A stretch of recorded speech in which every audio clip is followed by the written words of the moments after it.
नमस्कार साथियों, आज हम बात करने वाले हैं विंड ब्रेकर के सीजन 2 के एपिसोड नंबर 6 की, जिसका नाम होता है अनस्पोकन फीलिंग्स। एपिसोड की शुरुआत होती है जब सुबह की याद करता है कि उसे बचपन में क्यूट और प्रिटी चीजें पसंद थी, लेकिन कब उसने ये सब कहना छोड़ दिया उसे याद नहीं।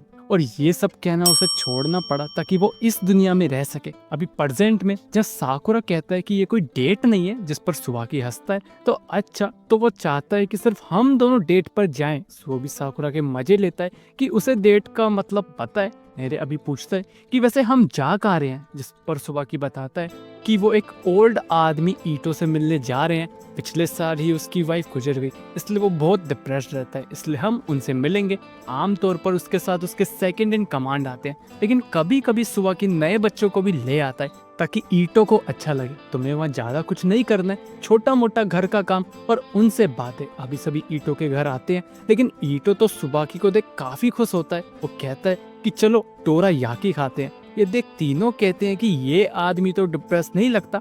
ईटो अभी पूछता है कि ये बच्चे कौन हैं, जिस पर सुबाकी बताता है कि ये फर्स्ट ईयर के बच्चे हैं। जिस पर ईटो पहले नेरे के बालों की तारीफ करता है, जो कि एक फ्लावर के कलर की तरह लगते हैं। सुओ की इयरिंग्स भी सुओ पर काफी जच रही हैं और साकुरा की आंखें तो उसे ढलते हुए शाम की याद दिला रही हैं। एक शाम जब वो और उसकी वाइफ सनसेट देख रहे थे। रात ज्यादा हो गई थी और जब भी वो घर पहुंचे दोनों मिट्टी में सने हुए थे। अरे ये क्या स्टोरी बताने लग गया वो, चलो अंदर चलते हैं। अभी सभी अंदर आते हैं और देखते हैं कि खाना बाहर रखा हुआ है, लाइट खराब है, सामान भी ऐसे ही रखा हुआ है, इसलिए सभी अभी मदद करने लग जाते हैं। लेकिन साकुरा को तो समझ ही नहीं आता कि वो क्या मदद करे। जिस पर ईटो उसे डोरा याकी दे कहता है कि वो इसे पीछे वाले कमरे में जाकर रख दे। साकुरा अभी जाता है और वो एक रूम में दाखिल होता है और वो देखता है कि यहाँ इतने सारे कपड़े लेकिन काफी धूल है इन पर। तभी ईटो वहाँ आ कहता है कि ये गलत कमरा है। अभी सभी बैठे होते हैं। सुबह की ईटो से कहता है कि क्यों ना वो दोनों डेट पर चले और ईटो भी वही पहने जो उसने अपनी वाइफ के साथ पहना था। ईटो अभी बताता है कि उसकी वाइफ काफी स्टाइलिश थी, इसलिए उसने उसे एक ड्रेस भी दी थी। जिस पर सुबाकी कहता है कि कितना रोमांटिक है कि उन्होंने कितने लंबे समय तक वो ड्रेस पहनी रखी, सच में वो कितना प्यार करती थी आपसे। जिस पर ईटो कहता है कि वो भी यही उम्मीद करता है और बताता है कि वो एक ऐसी लेडी थी जो कम बोलती थी लेकिन हंसती रहती थी। फिर भी जितना वक्त उन्होंने साथ में गुजारा अच्छा था, कम से कम ईटो के लिए तो। अभी सभी जाने लगते हैं। ईटो साकुरा का शुक्रिया करता है कि उसकी आंखों ने आज उसकी यादें ताजा कर दी। जिस पर साकुरा कहता है कि उसने कुछ नहीं किया। अभी सभी रास्ते में होते हैं। नेरे कहता है कि वो डिप्रेस तो नहीं लग रहे थे। जिस पर सुबह की बताता है कि पिछले साल से तो वो अब ठीक है, लेकिन अभी भी ऐसा समय आता है जब उन्हें सफर करना पड़ता है। स्वाभाविक भी है, आखिर उन्होंने अपना कोई खास जो खोया है। और वैसे अगर तुम उनसे पूछोगे कि क्या वो ठीक है, तो वो हाँ थोड़ी बोलेंगे। और वो चाहता है कि वो उनकी जितनी हो सके उतनी मदद करे। जिस पर वो पूछता है लेकिन वो इतना क्यों उनकी मदद करना चाहता है। सुबह की अभी बताता है क्योंकि वो जैसा है उन्होंने उसे वैसे ही प्यार किया। बचपन से ही सुबाकी को क्यूट और प्रिटी चीजें पसंद थी, लेकिन वो ये बातें किसी को बता ना सका क्योंकि वो एक लड़का था। एक दिन उसे रास्ते में एक इयरिंग पड़ी दिखती है, वो उसे उठाता है। तभी एक ओल्ड मैन वहाँ आता है कि अच्छा हुआ उसे ये इयरिंग मिल गई। ईटो सुबाकी का शुक्रिया करता है और उससे पूछता है कि क्या उसे डोरा याकी पसंद है। अभी वो उसे अपने घर लेकर आता है। अपनी वाइफ यूई से कहता है कि उसे इयरिंग मिल गई है, एक लड़के ने उसकी मदद करी। यूई बाहर आती है। यूई को देख सुबाकी कहता है कि आप तो काफी प्रिटी हो। लेकिन ईटो हंसता है और उस दिन के बाद से सुबाकी उन दोनों से मिलने आता रहा। एक दिन वो यूई को लिपस्टिक लगाते देखता है। जिस पर यूई कहती है तो कैसी लगी उसे ये लिपस्टिक। जिस पर वो कहता है कि नहीं वो तो लड़का है। यूई को तभी ईटो आवाज मारता है, इसलिए वो बाहर चली जाती। सुबाकी अभी लिपस्टिक उठाता है। तभी यूई वापस आती है और कहती है कि क्या वो इसे लगाना चाहेगा। जिस पर सुबाकी मना करता है, लेकिन फिर भी यूई उसके लिपस्टिक लगा देती है और कहती है कि वाह कितना अच्छा लग रहा है वो। तभी ईटो भी वहाँ आता है। सुबाकी अभी खुद को देख रोने लगता है और कहता है कि उसे अच्छा क्यों लगता है जब वो ये सब करता है। बाकी बच्चों को तो अच्छा नहीं लगता जब वो लिपस्टिक लगाते हैं, फिर उसे ही क्यों, वो नॉर्मल रहना चाहता है। वो अपने दोस्तों अपनी फैमिली से झूठ नहीं बोल सकता।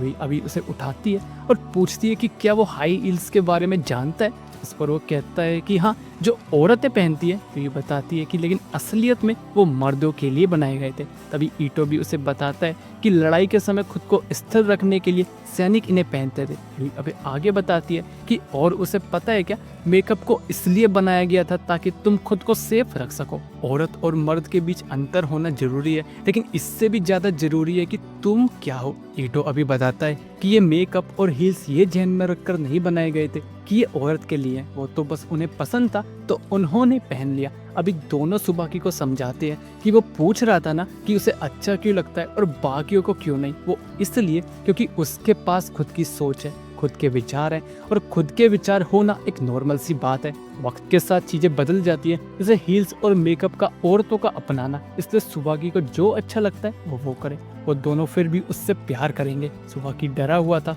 कि उसे अलग कर दिया जाएगा क्योंकि वो अलग ही था, लेकिन फिर भी उन दोनों ने उसे एक्सेप्ट। इसलिए अब सुबाकी की बारी है। सुबाकी की स्टोरी सुन नेरे तो रोने लगता है और कहता है तो इसमें अब वो भी उसकी मदद करेंगे। इसलिए अभी नेक्स्ट डे चारों ईटो से मिलने आते हैं। ईटो उन्हें उसकी और यूई की फोटो दिखाता है, जिस पर सुबाकी कहता है कि इसमें उनकी शक्ल तो नहीं दिखाई दे रही। जिस पर वो बताता है कि हाँ, यूई को फोटो खिंचाना ज्यादा पसंद नहीं था। इस पर सुबाकी पूछता है तो कोई आप दोनों की एक साथ फोटो है। इसलिए अभी ईटो एक फोटो लेकर आता है, जिसे देख साकुरा लाल हो जाता है। ये देख सुबाकी ईटो को बताता है कि ये लड़का रोमांटिक जेस्चर देख लाल हो जाता है। तो साकुरा को क्या लगता है ये फोटो देखकर? इस पर साकुरा झिझकते हुए बताता है कि हैप्पी और फन। यूई इसमें ऐसी लग रही है जैसे सुबाकी लग रहा था जब वो उमेमिया के साथ था। ये देख अब सुबाकी भी लाल हो जाता है, लेकिन ईटो अभी रोने लगता है और बताता है कि जब से यूई गुजरी है तब से बस वो यही सोचता रहता है कि क्या वो खुश थी। ईटो उससे काफी प्यार करता था।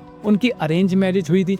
यूई ऐसी औरत थी जो कम बोलती थी। जब तक भी यूई ईटो के साथ थी उसे कभी चिंता नहीं हुई, लेकिन यूई के गुजर जाने के बाद यही चीज उसे सताती रहती थी कि क्या वो खुश थी। सो अभी ईटो से पूछता है कि कल जब वो यहाँ आए थे तब उसने देखा था कि ये सारे प्लांट्स बिना फ्लावर के हैं, पर ये डॉग वुड सबसे अलग है। जिस पर वो बताता है कि हाँ, पौधों की देखभाल करना उसकी हॉबी रही, पर इसको लगाने का सजेशन यूई ने दिया था। आमतौर पर यूई फोटो नहीं खिंचवाती थी, पर इसको लगवाने के बाद उसने इसके साथ फोटो खिंचाई। जिस पर वो पूछता है तो इसको लगाने से पहले कुछ हुआ था आप दोनों के बीच?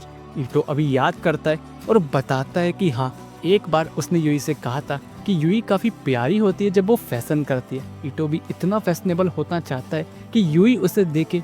यूई हमेशा कहती है कि ईटो प्यारा है, लेकिन वो कभी उसे देखती ही नहीं। ईटो भी बताता है कि उसे वो सब उस दिन नहीं कहना चाहिए था। खैर, यूई ने फिर उस दिन कुछ कहा ही नहीं था। शायद ये डॉग वुड भी उसकी कोई इच्छा हो, लेकिन अब देर हो चुकी है जानने के लिए कि ये यूई ने क्यों लगवाया था। सो वो अभी बताता है कि पक्का वो उस दिन नाराज होंगी। डॉग वुड फ्लावर दर्शाता है प्यार को। ये फ्लावर पूछता है कि क्या मैं तुमसे अलग हूँ, क्या मैं तुमसे प्यार नहीं करता? सुबाकी अभी इमोशनल हो कहता है कि यूई ने उसे सिखाया कि तुम जैसे हो वैसे रहो। वो कभी ऐसे इंसान के साथ नहीं रह सकती जिससे वो प्यार ना करती हो। धीरे भी ईटो को समझाता है कि अगर उसके पास कोई होता जो सिर्फ उसके बारे में बात करता रहता तो वो काफी खुश होता। क्यों, सही बात है ना साकुरा? साकुरा भी कहता है कि पता नहीं, लेकिन अगर उन्हें ईटो से फर्क नहीं पड़ता तो वो फोटो नहीं खिंचवाती। ईटो अभी समझता है और कहता है कि वो ही था जो यूई के पास था इतने समय से। बच्चों, तुम्हारा शुक्रिया और सॉरी यूई। और इसी के साथ एपिसोड नंबर 6 खत्म हो जाता है। एपिसोड तुम्हें कैसा लगा कमेंट बॉक्स में जरूर बताना। अच्छा बुरा वो भी अपना फीडबैक जरूर देना। एफर्ट्स अच्छे लगे तो लाइक, सब्सक्राइब, शेयर जरूर करना और मिलते हैं नेक्स्ट वीडियो में। तब तक के लिए धन्यवाद।